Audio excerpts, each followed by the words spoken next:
اعوذ باللہ من الشیطان الرجیم، بسم اللہ الرحمن الرحیم۔ فَإِذَا قَرَأْتَ الْقُرْآنَ فَاسْتَعِذْ بِاللَّهِ، اور جب تم قرأت کرو قرآن کی، قرآن پڑھنے لگو، فَاسْتَعِذْ بِاللَّهِ، تو اللہ سے پناہ مانگو، من الشیطان الرجیم، شیطان مردود سے اللہ کی پناہ مانگو جب تم قرآن کی قرأت کرنے لگو۔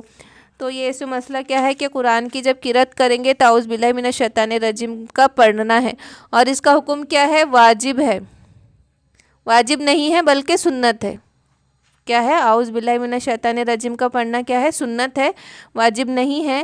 اور نماز میں تعوذ جو ہے وہ پہلی رکعت میں شروع میں پڑھا جائے گا اور ہر رکعت کے شروع میں نہیں پڑھا جائے گا۔ اس میں اختلاف ہے کہ امام ابو حنیفہ رحمہ اللہ کے نزدیک پہلی رکعت میں پڑھنا ہے، باقیوں میں نہیں پڑھنا، اور امام شافعی رحمہ اللہ کے نزدیک ہر رکعت میں پڑھنا مستحب ہے۔ اور اعوذ باللہ کا پڑھنا سنت ہے، ایک دفعہ پڑھ لیا اور آگے پھر جتنا پڑھتا رہے تو کافی ہوں گا آگے کے پڑھنے کے لیے۔ اور قرآن کے علاوہ اگر کوئی اور دینی کتاب پڑھ رہے تو اس میں بھی پڑھنا سنت، بس اس میں اعوذ باللہ پڑھنا کوئی سنت نہیں ہے، بسم اللہ بھی پڑھ دیا تو چلے گا۔ بہت زیادہ غصہ آیا تب بھی اعوذ باللہ من الشیطان الرجیم پڑھنا ہے۔ بیت الخلاء میں جاتے وقت کی دعا بھی اللہم انی اعوذ بک من الخبث والخبائث، اس میں بھی پناہ مانگنا ہے۔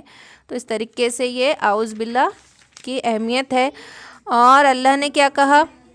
انہ لیس لہ سلطان علی الذین آمنوا، اور نہیں ہے کوئی زور، شیطان کے بارے میں بات ہو رہی، انہو نہیں ہے اس کا زور، سلطان علی الذین آمنوا، ایمان والے پر نہیں چلتا اس کا زور ایمان والوں پر، وعلی ربہم یتوکلون، اور جو اللہ پر توکل کرتے اس پہ اس کا زور نہیں چلتا شیطان کا، کہ جو اللہ والے ہیں، جو اللہ پہ پورا پورا توکل کرتے اس پہ شیطان کا زور نہیں چلتا اللہ مومنین پر۔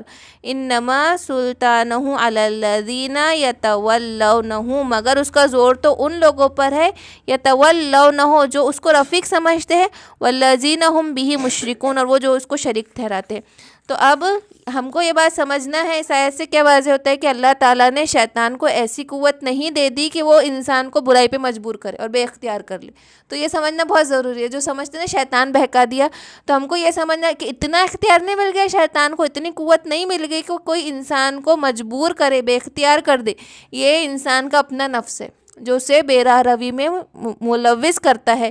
شیطان کا اتنا تسلط کس پہ چلتا ہے؟ جو خود گمراہ ہونا چاہتا ہے، جس کا نفس ہی کمزور تھا، لیکن اتنا اس کا زور نہیں ہے کہ وہ مجبور کر دے، کہ انسان بڑا ہے اس پہ چل رہا ہے اور وہ ہر برائی کے لیے اس کو مجبور کر دے، بلکہ یہ انسان کا اپنا نفس ہے کہ وہ جن باتوں کو پسند کرتا ہے وہ آٹومیٹکلی اس کی طرف راغب ہوتا ہے، اور پھر شیطان اس کو اور دور کی گمراہی میں لے کے چلے جاتا، اور شیطان اور غیروں کے ساتھ شریک ٹھہرانا، یہ بھی اس پہ شیطان مسلط ہو جاتا ہے کہ جو شریک ٹھہرانے لگتا ہے۔ انما سلطانہ بہ مشرکین، اور اس کس پر ہے؟ جو صرف مشرک ہے۔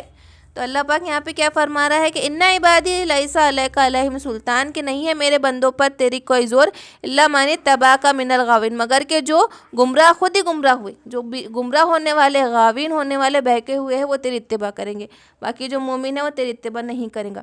وَإِذَا بَدَّلْنَا آیَةً مَّكَانَ آیَةٍ، اور جب ہم بدلتے ہیں آیت کے بدلے کوئی آیت، وَاللَّهُ أَعْلَمُ بِمَا يُنَزِّلُ، جو اللہ زیادہ جانتا ہے جو اتار دیا، قَالُوا إِنَّمَا أَنْتَ مُفْتِرٌ، تو کہتے ہیں کہ گھڑ لیا ہے تو نے۔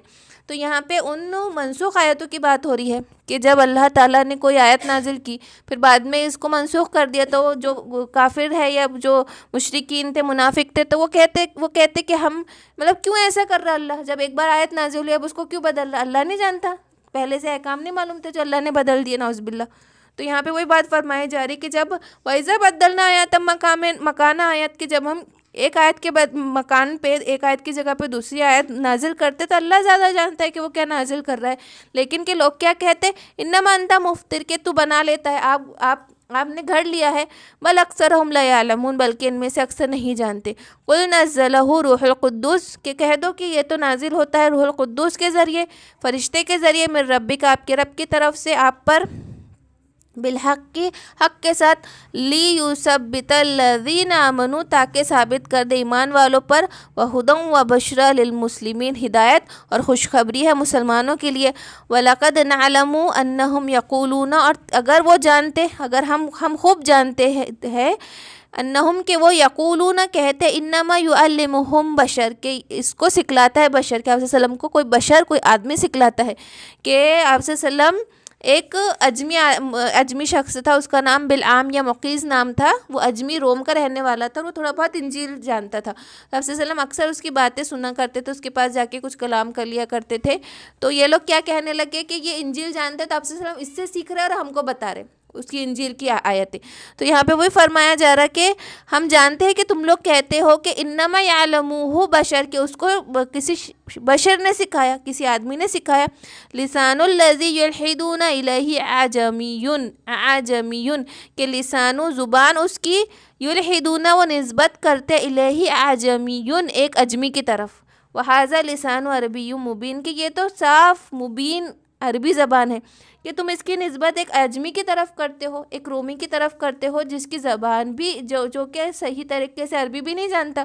اور کیا تمہیں دکھائی نہیں دے رہا کہ یہ جو قرآن ہے وہ کتنا فصیح عربی میں نازل ہوا ہے، کتنا صاف عربی میں نازل ہوا ہے. ان الذین لا یؤمنون بآیات اللہ لا یہدیہم اللہ، اور وہ لوگ جو نہیں ایمان رکھتے اللہ کی آیتوں پر، لا یہدیہم اللہ، اللہ ہدایت نہیں دیتا ان کو، ولہم عذاب علیم، اور ان کے لیے دردناک عذاب ہے. انما یفتری الکذب الذین لا یؤمنون بآیات اللہ، کہ بے شک انما یفتری، کہ جھوٹے ہیں وہ لوگ، الذین لا یؤمنون بآیات اللہ، جو اللہ کی آیتوں پر ایمان نہیں رکھتے، اولئک هم الکاذبون، کہ وہی لوگ جھوٹے ہیں. بس اتنا ہی اس میں آگے کا واقعہ